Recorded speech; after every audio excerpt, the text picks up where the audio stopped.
Good evening, class. In last video, we have completed the 30-40% of root systems.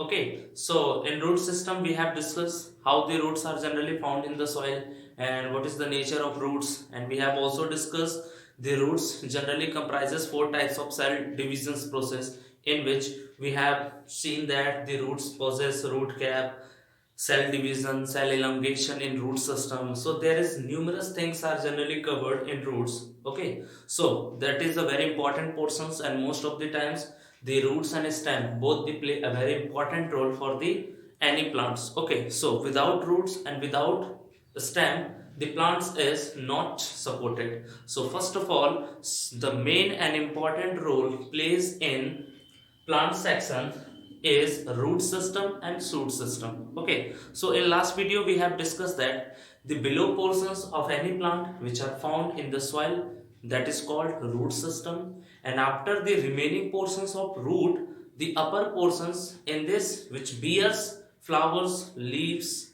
and fruits and many more things are called shoot system. ठीक है, so कोई भी अगर एक पौधा है, ठीक है, हमारे नेचर में, तो उसके जमीन से नीचे जो सबसे बिलो लेवल होता है, जो हमको दिखाई नहीं देता है जनरली, वो जो पोर्शंस होता है that is called root system, उसे हम रूट सिस्टम कहते हैं. रूट्स की बात करें so there is a many more types of roots. Roots बहुत सारे होते हैं. टैप रूट्स होते हैं, फाइब्रस रूट्स होते हैं, एडवेंशियस रूट्स होते हैं, ठीक है, फेल्सिफेरम रूट्स होते हैं, बहुत सारे रूट्स होते हैं. But depending upon the nature of plants, roots are also defined. Okay, but first of all, we have discussed in last video tap root and adventitious root. We will discuss the difference between the tap root and adventitious root in this video. Okay, आज जो हम उसका difference भी देखेंगे कि difference क्या कहता है उनका adventitious and tap root में. But most important, which we were discussing that any plants, suppose ये अगर plant section है, ठीक है, so plant section की अगर हम बात करते हैं, जो सबसे below वाला portions होगा,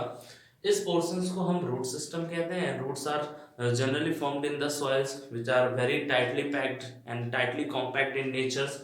एंड रूट्स की बात करें तो रूट्स में बहुत सारे वर्जन्स होते हैं. रूट्स में भी प्राइमरी, रूट्स में भी सेकेंडरी, ऐसे बहुत सारे रूट्स के वर्जन्स हमको देखने को मिलते हैं. ठीक है, सो इसी में हमको एडवेंशियस रूट्स भी देखने को मिलता है. Mostly adventitious roots are found on the stem portions and sometimes it also get attached with the root also. कभी कभी ये रूट्स के साथ भी अटैच्ड मिलते हैं, या तो ये सेल्फ भी दिखाई देते हैं. ठीक है, सो स्टेम की बात करते हैं.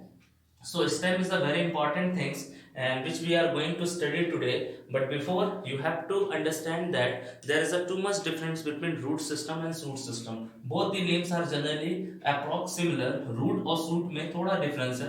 Root system जो होते हैं वो soil के अंदर होते हैं. Maximum students are generally confused because I think some of students are watching the video very carefully and some of students are generally ignoring. Okay, so no matter, you have to focus that which types of topics are generally coming in our exams and what is the important topic of morphology of flowering plants. Okay, so we will discuss only that portion because in your biology there is 29 chapters from Sivlal book, and if you will take the CBSE there is only 22 chapters and we are generally studying only 8 chapters. Okay, so there is a lots of chapters remaining, but for your kind information the CBSE board has reduced the 30% of syllabus, so we will also discuss the 30% of 29 chapter. हम भी जो है 29 के कुछ एक portions जो है हम डिलीट करके उसके बाद कंटिन्यू करेंगे. Okay, so most important we are going to discuss there is a too much difference between the tap root and adventitious root. अगर हम बात करते हैं तो टैप रूट और एडवेंशियस रूट्स के बहुत सारे डिफरेंसेस होते हैं. So first one,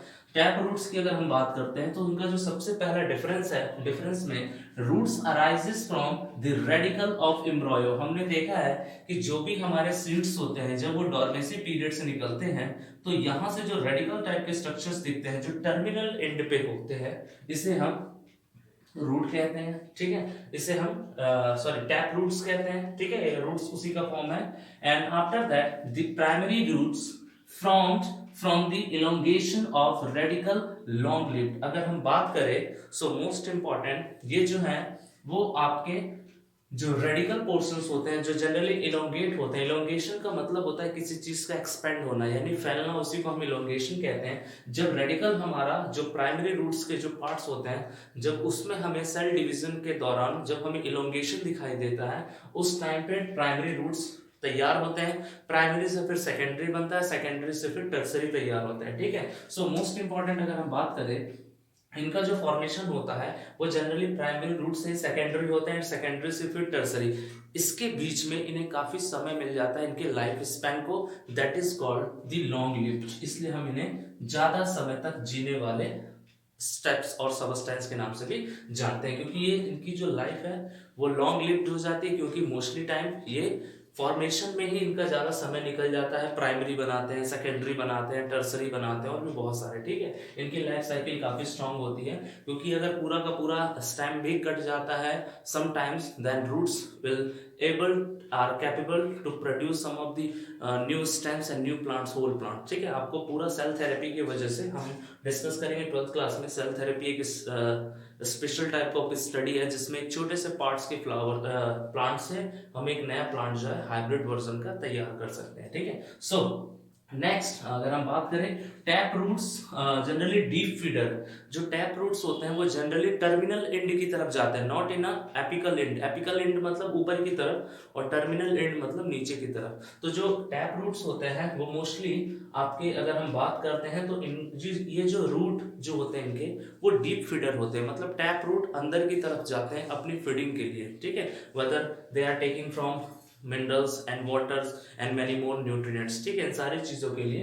and mostly there is a single main root, इनमें एक ही इनका हेड ऑफ डिपार्टमेंट होता है जिसे हम सिंगल मैन रूट कहते हैं, जिसमें प्राइमरी आते हैं, सेकेंडरी आते हैं, टर्सरी आते हैं, but they all are the forms of single main root. लेकिन वो सारे जितने भी फॉर्म्स होते हैं वो सिंगल मेन रूट के ही फॉर्म्स होते हैं, okay. So most important, you have to follow it. Now next, it is always underground. जो टैप रूट्स होते हैं वो हमेशा अंडरग्राउंड होते हैं, means it is found in below this earth. Earth के नीचे जो सॉइल वाला पोर्शन है उसके पास इनको देखने को मिलेगा, ये रूट्स वहीं पे अपना होते हैं। And mostly and meet for anchorage, हम लोग देखें लास्ट टॉपिक में एनकरेज, एब्जॉर्प्शन, एसिमिलेशन, बहुत सारी प्रॉपर्टी को हम लास्ट वीडियो में डिस्कस किए थे। So mostly sometimes or most of the times the tap roots are generally found in the below the soil level. Why? Because they do the process of encourage. इसके अंदर जो process होती है वो encouraging की process होती है। and we have discussed so many times the substratum are fixed in the soil firmly, that is called the encourage, जिसको हम encourage के नाम से जानते हैं, जिसमें रूट्स बहुत ही टाइटली फॉर्म में पैक्ड होते हैं सॉइल के अंदर, ठीक है। Now after the completion of tap root systems we are going to discuss the adventitious root system. There is a too much difference between tap root and adventitious root, ठीक है। अगर हम बात करते हैं adventitious roots में, so there is a arising either from stem or from the leaves. जो adventitious roots होते हैं या तो ये कभी कभार leaves से भी तैयार हो जाते हैं या तो stem, जो हमारा roots ये है हमारे। अब रूट्स के बाद यहाँ तक हमारा सॉइल था, इसके ऊपर के स्टेम्स होते हैं। जो स्टेम्स ऐसी चीजें होती हैं जो जनरली फ्लावर्स को, फ्रूट्स को और भी जो रिप्रोडक्टिव ऑर्गन्स होते हैं उसको बियर करते हैं, ठीक है। बिकॉज रिप्रोडक्टिव ऑर्गन्स जो है रूट्स में बहुत सारे वेजिटेबल्स में, बहुत सारे प्लांट्स में नहीं होते हैं, ठीक है। सो मोस्ट इंपॉर्टेंट अगर हम बात करें, so adventitious roots are generally arising from either or stem or from leaves, या तो ये स्टेम से या तो ये लीव्स से तैयार होते हैं। And most important point, it is a short lived, मतलब इनमें जो लाइफ होती है इनकी बहुत ही शॉर्ट ड्यूरेशन के लिए होते हैं, ठीक है, क्योंकि इनको बहुत जल्दी कोई डिजीज होने के कारण इनकी जो है डेथ भी हो जाती है। और मोस्टली जितने भी एडवेंशियस रूट्स के प्लांट्स हैं in our nature, they are very short lived, बहुत ही शॉर्ट लिव्ड के होते हैं, ठीक है। Next, it may be surface feeder. अब हमने रूट्स में देखा mostly roots are found in the soil, so they are deep feeder, ये डीप की तरफ फीडिंग करते हैं। एंड ये जो है ये स्टेम से भी तैयार होते हैं और लीव्स में भी तैयार होते हैं। So it is a surface feeder, ये जिस सरफेस पे होगा उस सरफेस को फीडिंग करने का काम करेगा। It means not a surface को फीड करता है, मतलब उस सरफेस पे जो भी उसे न्यूट्रिएंट्स, मिनरल्स, वाटर्स वगैरह जो भी इसे मिलेगा ये उसको एब्जॉर्ब करेगा और अपने बॉडी के अंदर एडजस्ट करते हैं, ठीक है। So that is called the surface feeder, इसलिए हम इसे सरफेस फीडर कहते हैं। Next, so number of roots arising in a cluster forms, अगर हम इसमें देखे थे there is a single main root, इसमें एक ही मेन रूट होता है, ठीक है, जैसे ये मेन रूट्स हैं। लेकिन अगर हम बात करते हैं एडवेंशियस रूट में, so there is a clusters of root systems are found in a single root. एक ही रूट में बहुत सारे ऐसे क्लस्टर जैसे अलग अलग गुच्छे मिलते हैं, that is called the cluster form of root system. इसी को हम cluster form of root system के नाम से जानते हैं, क्योंकि ये सिंगल नहीं होते हैं, ये मल्टीपर्पस होते हैं, क्योंकि इनमें बहुत सारे गुच्छे टाइप सब्सटेंस पाए जाते हैं। So next, may be underground or aerial. जो एडवेंशियस रूट्स होते हैं ये मोस्टली या तो अंडरग्राउंड होते हैं, ठीक है। सो अगर ये अंडरग्राउंड है it means they are doing the process of taking different types of materials, like they are doing the assimilation absorption process अगर मिट्टी के अंदर है तो, और अगर एरियल है तो इनमें कुछ दूसरा फंक्शन होगा। So mostly tap roots are mostly found in the soil, but adventitious roots are mostly found in soil also, and some of the roots are also found in aerial form। कुछ इनके soil में भी होते हैं और कुछ इनके aerial forms में भी होते हैं, ठीक है। So that is all about the tap root and adventitious root, ठीक है। So we have discussed, now we are going to discuss that this stem system। अब हम जो देखने जा रहे हैं stem, what is the stem? stem को समझने से पहले most of the students generally know that very well।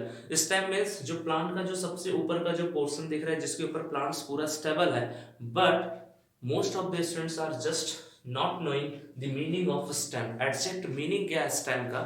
So I have mentioned here the exact definition of stem, so you have to write down in your notebook and try to learn very well, ठीक है। stem होते क्या हैं? So हमने इससे पहले देखा कि जो हमारे रूट सिस्टम्स हैं सॉइल के अंदर, और इसके ऊपर का जो पतला सा तना दिखता है दैट इज कॉल्ड स्टेम। इसको हम स्टेम कहते हैं। ये वाला पोर्शन हमारा रूट्स कहलाता है। वी हैव डिस्कस रूट्स, और बहुत सारे टॉपिक हैं फिलहाल में, but we didn't discuss. So let it discuss the next phase of stem, जो कि बहुत इंपॉर्टेंट टॉपिक है स्टेम। स्टेम की बात करते हैं। So stem the aerial parts of the plant, ये किसी भी प्लांट का एरियल पार्ट होता है। एरियल मतलब जो हमें ऊपर की तरफ दिखाई दे रहा है। Roots which are generally formed in the soil and we cannot see easily, हमको soil वगैरह दिखाई नहीं देते क्योंकि ये मिट्टी के अंदर दबे होते हैं, and also it does not carry the process of photosynthesis but it carries the process of photosynthesis, ठीक है। So the aerial part of the plant which develops from plumule, जो प्लूम्यूल से तैयार होते हैं, जैसे हमने सीड्स में देखा था जब सीड डॉर्मेसी पीरियड से ओपन होता है उसमें से कुछ रेडिकल्स निकलते हैं, ठीक है। उसी टाइप के स्ट्रक्चर्स को हम प्लूम्यूल कहते हैं। So the aerial parts of plant, aerial मतलब ऊपर वाले की बात कर रहा है, ठीक है, जो ऊपर की तरफ होते हैं that is called aerial. So aerial which develop from the plumule and grows, जो कि बढ़ते चले जाते हैं by means of terminal bud, जो कि टर्मिनल बर्ड के फॉर्म में, एंड बियर्स लाइक, इनमें क्या होता है कि ये बियर्स, जो बियर्स का मतलब होता है जनरली पोजेस करना। अब हम स्टेम की बात करते हैं तो स्टेम जो है लीव्स को प्रोसेस करते हैं, रिप्रोडक्टिव फीचर्स को प्रोसेस करते हैं। जैसे रिप्रोडक्टिव में क्या क्या आता है, फ्लावर्स, रिप्रोडक्टिव प्रोसेस में फ्रूट्स हैं और सीड है। These all are the three things are generally comes in the class of reproductive. ये सब के सब रिप्रोडक्टिव फेजेस में आते हैं, ठीक है। सो मोस्ट इंपॉर्टेंट, इसके अलावा अगर हम बात करते हैं, सो टर्मिनल बर्ड के अलावा some of the plants are also carry the aerial ends. कुछ ऐसे प्लांट्स होते हैं जिनके एरियल बर्ड्स भी होते हैं, ठीक है। Mostly we have seen in some of the leaves of bryophyllum में हमने देखा है, ठीक है। So after that they also carry nodes and internodes. इनमें नोड्स भी होते हैं और इंटरनोड्स भी होते हैं, which I have mentions in some of the diagrams also, जो कि मैं इससे पहले शायद मेंशन किया हूं, क्योंकि मैंने इससे पहले जो भी पूरा प्लांट का डायग्राम आपको भेजा था उसमें हो सकता है नोड्स और इंटरनोड्स होगा, which you can easily find out, okay. So after completing all the topics, now we are going to discuss the detailed features of stem। अब हमको देखना है कि जो स्टेम के फीचर्स होते हैं वो सबसे इंपॉर्टेंट हैं, और कौन कौन से ऐसे फीचर्स हैं जो जनरली स्टेम को सबसे बेसिक लेवल के एडवांस बनाते हैं। So first of all we are going to discuss that stem is the aerial part. Stem जो होता है वो एरियल पार्ट होता है, means it is found in upper side of the earth, and ठीक है, and plant which develops from plumule. और ऐसे पार्ट्स होते हैं प्लांट के, स्टेम जो होता है, स्टेम एक कंप्लीट प्लांट नहीं होता है, क्योंकि स्टेम के साथ रूट्स भी चाहिए, लीव्स भी चाहिए, फ्लावर्स भी चाहिए, और भी बहुत सारी ऐसी चीजें जब कंबाइन होती हैं दैट इज कॉल्ड प्लांट। उसको हम कंप्लीट प्लांट कहते हैं। स्टेम का होना, रूट्स का होना, that is not called as plant. Plant जो है, stem is the aerial part of plant, यानी सिर्फ एक पार्ट है प्लांट का विच डेवलप्स फ्रॉम प्लूमूल, जो किससे डेवलप होता है, प्लूमूल से डेवलप होता है ना। अगर आपको चेक करना है what is the meaning of plumule, then you can Google it. Okay, so next, it grows by means of apical और टर्मिनल। समटाइम्स रूट्स क्या होते हैं, या तो एपिकल ऊपर की तरफ जाते हैं, या तो रूट्स जो है टर्मिनल की तरफ जाते हैं। और टर्मिनल की तरफ we have also discuss, roots aerial भी होते हैं और टर्मिनल भी होते हैं। टर्मिनल मीन्स नीचे की तरफ, एरियल मीन्स ऊपर की तरफ। सो रूट्स का जो डिपेंडिंग नेचर होता है, जैसे हम मनी प्लांट देखते हैं, मनी प्लांट एरियल भी होते हैं और फिर उसके बाद वो नीचे की तरफ टर्मिनल भी होते हैं। सो उनका जो स्टेम होता है which are generally very flexible and soft in nature, that's why they can bend easily, वो इसलिए easily क्या होते हैं, bend हो जाते हैं। ठीक है, so next, it grows by means of apical or terminal। so I have told you that जो root stem के जो systems होते हैं, ये सिर्फ नीचे की तरफ जाता है, ऊपर की तरफ नहीं आते हैं roots, लेकिन ये ऊपर की तरफ भी जाते हैं और टर्मिनल एंड की तरफ भी जाते हैं। ठीक है, इट मीन्स ऐसा नहीं होता है कि इनका जो टर्मिनल एंड है वो सॉइल में आके मिक्स हो जाएगा। ठीक है, ऐसा नहीं होता है, ये सिर्फ टर्मिनल एंड्स की तरफ जाते हैं, मतलब नीचे की तरफ भी झुकते हैं और ऊपर की तरफ भी क्या होता है, इनका ग्रोथ होता है। Next, most of the times stem bears branches। अब mostly plants carry the stems, it means they bears branches, इनमें branches यानी टहनियाँ होंगी, and mostly they branches carry leaves, and leaves में बहुत सारे जो पत्तियां होंगी उनके साथ flowers attached मिलेंगे। so that is all about the reproductive parts of any plant. अगर हम बात करते हैं, so mostly stem bears branches, branches इनमें नहीं होती है रूट्स में, ब्रांचेस ये कैरी करते हैं। So branches, leaves and flowers, so these are the very important functions and important plants which generally plant possess for completing their whole circulatory systems and whole reproductive system, and बहुत सारी अपनी metabolically activity को और अपने growth के लिए, जैसे उसमें वेजिटेटिव ग्रोथ होते हैं, सारी चीजों के लिए स्टेम को ब्रांचेस, लीव्स और फ्लावर्स की जरूरत पड़ती है। इस कारण से उनमें जो रिप्रोडक्टिव फेजेस हैं वो कंप्लीट होती है। ठीक है, we will discuss in a later the vegetative mode of reproduction. ठीक है, so next point we are going to discuss that they are positively phototrophic। Phototrophic, we have discussed that some of the plants which carry generally the exact light by the completion of their photosynthesis for productions of food materials as a form of glucose or many more things। ठीक है, बहुत सारे plants में generally positively phototropic होते हैं। Photo मतलब होता है लाइट, ठीक है, एंड ट्रॉपिक मीन्स मोस्टली ऐसे ट्रॉपिक लेवल की लाइटें जो उनको हमेशा रिक्वायर्ड होती है, क्योंकि उन्हें अपना जो खाना है वो मोस्टली सनलाइट के रेस से ही कंप्लीट करना है, because without it they can not product their food very smoothly manner. अगर इन्हें प्रॉपर लाइट वगैरह नहीं मिलेगा तो ये अपना खाना प्रॉपर फॉर्म में डेवलप नहीं कर पाएंगे। ठीक है, बहुत सारी चीज़ों की एब्सेंस होगी। So they are also called as positively phototropic. उसमें कुछ निगेटिवली भी है, हाइड्रो है ना, तो बहुत सारी चीजें हैं, but mostly they are positively phototropic. ठीक है, यानी ये फोटोसिंथेसिस को कैरी करते हैं, that's why they are called as phototropic product. And next we are going to discuss that mostly stems, hair of stems are always multicellular. लेकिन इनके जो स्टेम्स होते हैं, ठीक है, स्टेम के जो हेयर्स होते हैं छोटे छोटे से, वो मल्टीसेलुलर फॉर्म में पाए जाते हैं। Okay, so that is all about the short notes of stem and taproot and adventitious root। so today I am giving you only one homework, you have to give me the difference between stem and roots। आपको stem और difference का stem और roots के 5 difference mention करने हैं, and after that second homework is that you have to also mention the 5 difference between adventitious root and taproot, and if you complete it then send me in my personal notes। thank you students।